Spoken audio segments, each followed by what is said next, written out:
How to fix ActiveDock for Mac not uninstalling. Here is a script file you can use to uninstall ActiveDock for Mac.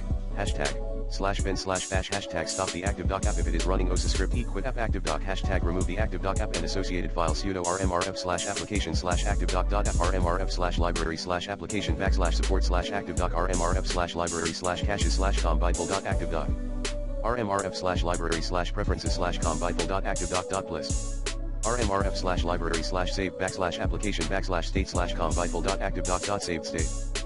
Here's how to use the script. 1. Open a text editor such as TextEdit or BBEdit. 2. Copy the above script into a new file and save it with a descriptive name and the .sh extension, e.g. uninstall ActiveDock.sh.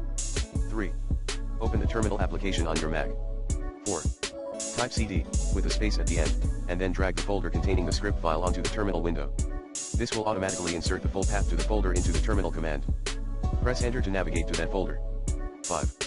Type mod +x uninstall-ActiveDock.sh and press enter to make the script executable. 6.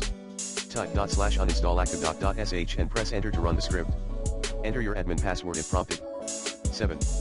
The script will now remove ActiveDock and all associated files from your Mac. Note, before running the script, make sure to save any important work you have open in ActiveDock and any other applications. Also, be aware that the script will permanently delete ActiveDock and associated files, so make sure you have a backup if you need to reinstall the application later. For starters, use the recommended Clean My Mac X in this video guide.